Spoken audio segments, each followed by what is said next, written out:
আজকে আমরা একটা বিশেষ প্রেক্ষিতে আপনাদের সামনে উপস্থিত হয়েছি। আপনারা জানেন যে সম্প্রতি মিটফোর্ডে একটি ঘটনাকে কেন্দ্র করে একটা মর্মান্তিক এবং অনাকাঙ্ক্ষিত ঘটনার প্রেক্ষিতে এবং বিশেষ করে সুপরিকল্পিতভাবে এই ঘটনাকে ভিন্ন খাতে প্রবাহিত করার অন্যায়ভাবে যে একটা প্রক্রিয়া চলছে এবং একটি বৃহত্তম রাজনৈতিক দল বিএনপি ও তার শীর্ষ নেতৃত্ব জনাব তারেক রহমানের চরিত্র হননের যে ঘৃণ্য অপচেষ্টা, তার প্রতিবাদে আজ আমরা আপনাদের সামনে উপস্থিত হয়েছি।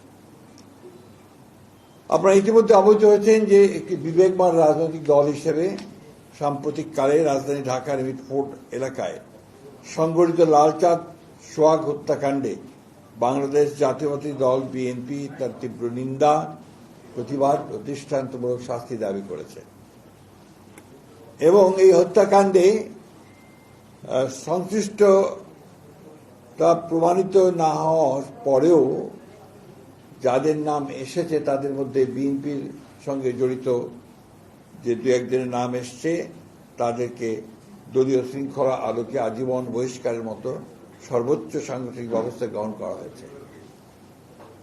নিহতের পরিবার পক্ষ থেকে ইতিমধ্যে মামলার এজাহারের অসঙ্গতি সম্পর্কে বক্তব্য দেওয়া হয়েছে। তাদের বক্তব্য থেকে জানা যায় যে তাদের উল্লেখিত 3 জন অপরাধীদের নামের স্থলে এমন 3 জনের নাম সংযুক্ত করা হয়েছে যাদের বিরুদ্ধে তাদের কোনো অভিযোগ নেই। দুঃখজনক হল সত্য, নৃশংসতার মাধ্যমে এই হত্যাকাণ্ডে সরাসরি অংশগ্রহণকারীদের এ পর্যন্ত গ্রেপ্তার করা দূরে থাক, আইন প্রয়োগকারী সংস্থা এখনো তাদের নাম পরিচয় পর্যন্ত উদ্ঘাটন করতে সক্ষম হয়নি। তাছাড়াও আমরা বর্তমান সরকারের কাছে এই হত্যাকাণ্ডে সরাসরি অংশ নেওয়া ব্যক্তিদের গ্রেপ্তার এবং দ্রুত বিচারের পদক্ষেপ গ্রহণের দাবি জানিয়েছি। এমন দৃঢ় দলীয় অবস্থান থাকা সত্ত্বেও একটি চিহ্নিত মহল পরিকল্পিতভাবে আমাদের দল এবং শীর্ষ নেতৃত্বের শালীনতা ও চরিত্রহরণের দুঃসাহস প্রদর্শন করছে। সার্বিক বিবেচনায় আমাদের বেশ কয়েকটি বিষয় গুরুত্বের সাথে অনুধাবন করা প্রয়োজন বলে আমরা মনে করছি, কারণ বিষয়গুলো জনমনে কিছু প্রশ্নের উদ্রেক করেছে। এই হত্যাকাণ্ডের ঘটনা কোন রাজনৈতিক স্বার্থসিদ্ধির জন্য ব্যবহার হচ্ছে কিনা এবং এর মাধ্যমে আসন্ন জাতীয় নির্বাচনের পরিবেশকে বিঘ্নিত করার জন্য বিশেষ কোনো মহলের প্ররোচনায় এই ধরনের ঘটনাকে অজুহাত হিসেবে ব্যবহার করা হচ্ছে কিনা এ নিয়ে সন্দেহ করবার যথেষ্ট অবকাশ রয়েছে। কুমিল্লার মুরাদনগরে সংঘটিত 3টি নৃশংস হত্যাকাণ্ড, কুমিল্লায় মসজিদের ইমাম হত্যা, খুলনায় যুবদল নেতা মাহবুব মোল্লাকে হত্যা ও রক কেটে দেওয়া, এমন হত্যাকাণ্ডের ক্ষেত্রে সকলের প্রতিবাদী কণ্ঠস্বর সমমানের ছিল কিনা সে বিষয়েও প্রশ্ন তোলা যেতে পারে। পরিকল্পিতভাবে দেশে অস্থিতিশীল পরিস্থিতি সৃষ্টির জন্য মিটফোর্ডের হত্যাকাণ্ডকে রাজনৈতিক দুর্বিসন্ধমূলকভাবে বাস্তবায়নে ব্যবহৃত হচ্ছে কিনা সে ব্যাপারে সন্দেহ করার যথেষ্ট কারণ রয়েছে। প্রকাশ্য দিবালোকে অসংখ্য মানুষের সামনে আইন প্রয়োগকারী সংস্থার নিকটবর্তী অবস্থান থাকা সত্ত্বেও এমন ঘটনার কোনো প্রতিরোধ না হওয়ায় পুরো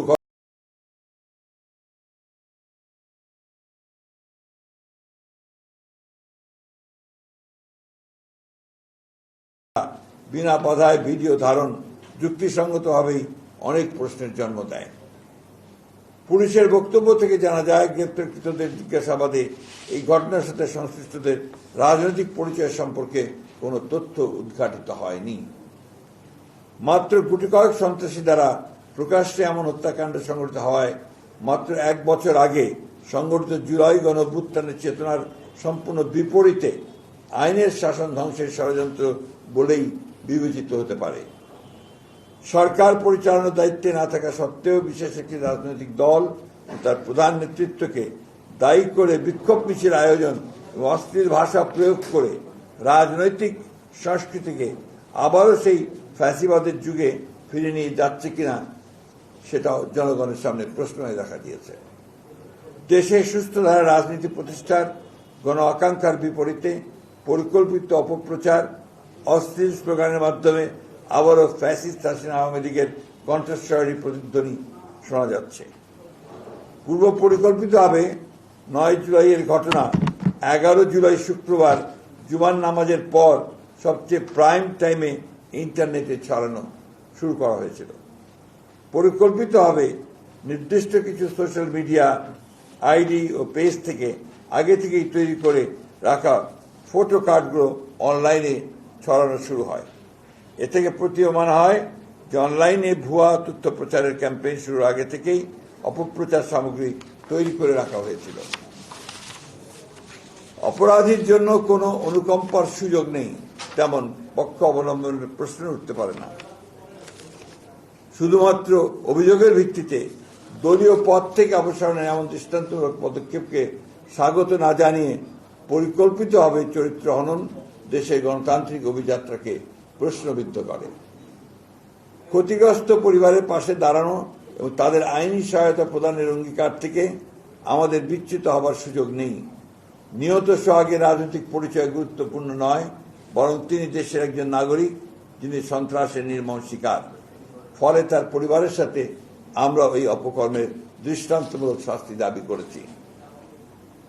হত্যাকাণ্ডের দ্রুত বিচার ও দৃষ্টান্তমূলক শাস্তির দ্রুত কার্যকর করার বিষয়ে আমাদের দলীয় অবস্থান সুদৃঢ় ও অপরিবর্তিত। একটা বিষয় আমার মনে হয় যে আপনারা সবাই লক্ষ্য করেছেন যে পুলিশের যে ইনভেস্টিগেশন তার রিপোর্টে কিন্তু বলা হচ্ছে এটা কোনো চাঁদাবাজির ব্যাপার ছিল না, এটা সম্পূর্ণভাবে ব্যবসায়িক ঘটনা থেকে এটা সংঘটিত হয়েছে। সুতরাং এটাকে দলীয় কালার দেওয়া, বিশেষ করে আমাদের নেতাকে এর মধ্যে সম্পৃক্ত করার যে বিষয়টা আছে, এটা পরিপূর্ণভাবে এটা একটা ষড়যন্ত্রমূলক চক্রান্তমূলক ঘটনা আমাদের দল এবং আমাদের চেয়ারপারসনকে, দলীয় চেয়ারম্যানকে আপনার চিহ্নিত করার ব্যাপারে এবং তার ভাবমূর্তিকে বিনষ্ট করার জন্য।